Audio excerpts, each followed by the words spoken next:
BJ from Game Gumbo. I've got my guest here, Mark McGee from Hottest Team Broccoli. And Mark, we're talking spicy hot games. And one of those is a game that I'm not even going to tell you what I think about it because I want to hear your side of it. And then we're going to do some chatting. And that is ARCS from Leader Games. It's the game that we see all over social media. What's been your experience, Mark? Yeah, when I was thinking about which game to talk about, I was like, it's going to be so cliche to talk about ARCS because literally everybody's talking about it. But it is such a fascinating game, and I've not even played the campaign yet. I've played several times the vanilla mode with none of the expansions. Yeah, and I really like it. I actually won for the first time just a couple weeks ago. God, I haven't even come close yet. Yeah, the things that I like about it is that there's like a core system, like the playing cards, and you can follow. For the sake of those who maybe haven't played it, there's always a lead player. This structure is a little bit like a trick taker. The lead player plays a card, and the card is basically a suit. Each suit allows for a certain types of actions. And so, yeah, there might be like 12 different actions. But if you play, for instance, this administration card, there's 3 different actions that you could choose to take, tax or repair or influence. And each of those does a different thing. But anyway, I get to take actions based on the suit that I played. And then each other player going around the table can either play a higher valued card of the same suit, or they can play a card of a different suit face up for just one action instead of the number of actions it would normally get, or they can play any card face down to get one action of the type of the lead card. And within that backbone of the structure, it enables any number of things to happen. And what I like so much about it is that there are so many ways to accomplish something, and every action has like a ripple effect that impacts other actions, that creates other opportunities, that you're almost never truly out of the game, even when you feel like, oh yeah, my opponents have such an overwhelming force of spaceships, but you can still win by like getting You mean like Dave's territory here everywhere and very little of my ships on this, on this there's board? so much blue on that board. No.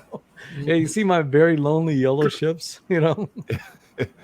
Yeah, like you can always there's always a way out, even if it's like, oh yeah, you got to get one of the critical cards that came out in the court, and maybe that lets you get a corner on the fuel market, and then you can still score points that way. It seems like there's always a way to finagle something, even when you get yourself hosed a little bit at the beginning. It is. It's. I think I actually agree with all of the thoughts that you're giving us. I was surprised because the card play, I was told, was a trick taker, and it feels like sort of like trick taking. But what's weird to me, and maybe this is just me, the whole game is a trick taker, Mark. And what I mean by that is, if you play trick taking games, if you're a Blu-ray fan or anything else where you're playing it, you understand that the actual play of the card is important, but it's reading the game state, looking at your hand, knowing what's going on, and planning for future things. That's really important in a trick-taking game, especially the deeper ones, not just the throwaway games. I'm talking about the deeper games that have trick-taking in them. That's what ARCS is all about. Yes, playing that card is important. But if you don't set up that play, if you don't time it correctly, even though sometimes you're at the mercy of your hand, and if I have a complaint, Mark, about the base game, you are at the mercy of your hand, right? I mean, yeah, you can be, for sure. Oh man, there could be a whole round where I'm like, God, I just can't do what I really want to do. The side benefit to that is, as I played the game, I think I've gotten 2 or 3 plays now of the base game. I'm starting to realize how important those what are the cards on the bottom called? The bottom of the screen. The court cards. Oh man, Steve, every one of them are game breaking. Yeah, they're all way overpowered. Way overpowered. And I started to realize, oh, that's what Cole's doing. Cole's like, this is a giant trick-taking game, not the card play. The whole game is about timing, about playing the right situation, reading the room, and playing it. And if you get into a jam, go to the court. And the bidding mechanism on the mark on the court, In fact, to tell you the truth, our games have gotten a little sluggish because we're so focused on the court that we're not moving our ships around. And I think, again, the beauty of a game like this is there's ebbs and flows in our gameplay, right? We started out by, okay, the first game was all about the board. The second game was all about the court, and we forgot about the board, and we let Dave just run it all up. So I'm enjoying that part. I can't wait till we start the campaign. After the hurricane, we're going to try to get this campaign going. Yeah, and like, because you can play it to do the card play where it's like, I want to kind of bleed you out of this suit because I have some high numbers. You can do some of that to gain like more actions per round than somebody else. Like you can definitely do that. But also one of the things I've learned the more I play is that if you can build up ways to not have to rely on the cards, then when you get the bad draws, you have some other options. Yeah, some cards from the court, or maybe a good board position, or a lot of other materials that you can use to do some of your prelude actions. Those prelude actions are so good too, Mark. Yeah, I mean, getting extra actions or extra turns. It's there's so much to like about ARCS. I understood why the hype was. I don't quite get why there's some people that are kind of vilifying the game. I think the world of this game. It's really good. I think I could play just all the Cole Wehrle games. I'm struggling to figure out which one I would like more than ARCS. This is the one I think I like the most. Yeah, seriously. Better than John Company, better than Rude, better than the other games I've played from him. So really? Okay. Yeah. That's very interesting. I think I could play just the vanilla version of this and be satisfied for a very long time. Like it's a good strategy game with so many interesting, nuanced interactions that there's just so much there. And that's just the base game. I haven't cracked the expansions at all. Haven't played a single campaign game. But Steve, the only thing I've got for it is not even the game. It's me. I'm just terrible at these 4X games. If they're longer than 45 minutes, I just can't. Yeah. I can't think that long. So I'm okay with games like the Wolves, which I adore.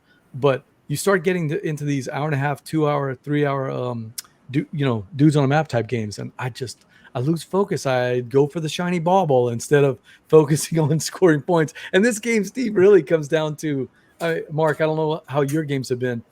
It's controlling the scoring, playing that card play to allow you to control the scoring and still have a good turn. But at that point, you're telling everybody else, I've got all these resources and I'm scoring a lot of points. Are you coming with me or not? Right.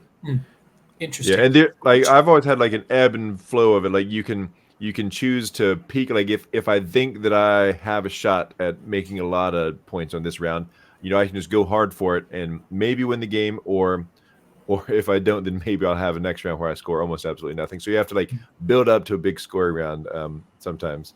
The one downside that I've had is that at a full 4-player count, it can take a while, especially if all the players really like to think about their turns and make sure they're making the best move. Yeah, it can take a long time. Oh, I forgot. Our first one was 4 players, and it was three and a half hours. Yeah. Yep. Now I attributed that to being there was a lot of rules teaching, diving into rule book to go back. Our second play was much shorter, by the way, but it was only 3 players on our second. Yeah, no, I think a 4-player. No, our second player was 4-player also, but it was a lot shorter. Okay, I think that was just going from 3 to 4 might add almost a full hour just by having one extra person, at least in what I've played. Yeah, that was kind of what I was wanting to ask about. Is that, again, think about this in terms of someone who's coming to this new, has good Euro experience, has good strategic experience, but now layered underneath that as mechanisms or something that's trick taking. Is this the kind of game that will then really get lost in the weeds potentially as you add more people? Or another way to think about it is, does someone who has a long trick-taking history have an inherent benefit from being able to see, I see the mechanisms more clearly than you do? I don't think so, Mark. You don't think so? So I have played a ton of trick-taking games. Like when I was a kid, we would play those with the family. So the language of trick-taking is just second nature. Like I know how to do this stuff without even thinking, just because I've done it so much. So because of that, the structure was like trivial to pick up. And then at that point, all I had to think about was, what do these actions do? These like 12 options of actions that you can choose from depending on the card you play. So I do think that if you have a lot of trick-taking background, it can help with the teach and it can give you certain advantages as you're playing too. But yeah, if you're coming from Euro games or something like that, yeah, I would definitely recommend like starting with a 3-player version just to get through a little bit faster. Because yeah, it's chaotic with more people, or it can be, especially if they're learning for the first time. Now, Steve, your group likes area control games. So is this something we that do. you think that you guys would I mean, this is jump something on? that I have to dig into a little bit more, because it does seem like there's a lot going on, and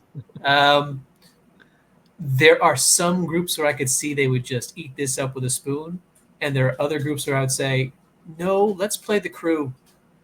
So if you want trick taking, let's get into that and just make it more, beer and Skittles kind of game like that, because I think this might be the kind of thing that I would find really interesting, but I need the right audience and time for it. Good night, Patrick. We'll see you soon, man. Take good care. Do you have a group that likes playing Eclipse? Some, yes. Yeah. Because probably as far as the overall experience, I might liken it most to Eclipse. It's substantially different because it doesn't have the optimization of your economy and your ships that Eclipse does. So take out that part of Eclipse, and then you don't have much game at all. But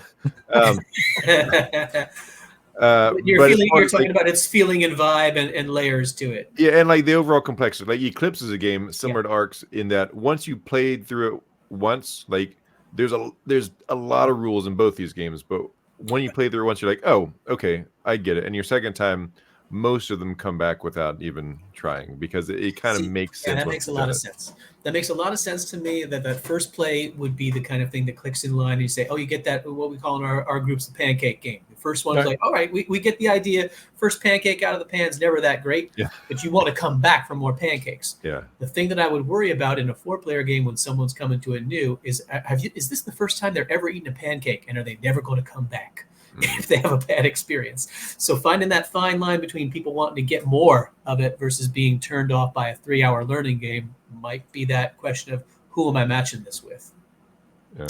That's a good point. Well, that's ARCS from Leader Games. Thumbs up for me. I don't know where it's going to sit on the games of the year yet. There's so many other games. I just saw the Essen list. There's like 1,100 games, Steve. So, and then 600 from knock that out in a weekend. Yeah, sure. But it's a thumbs up for me. I do want to see what the campaign does, Mark. So I'm agreeing with you there. I'm kind of excited about that. But that's ARCS. Thanks for sharing with us, because I've been wanting to talk about that game, and you crystallized some of my thoughts for it. So that was great.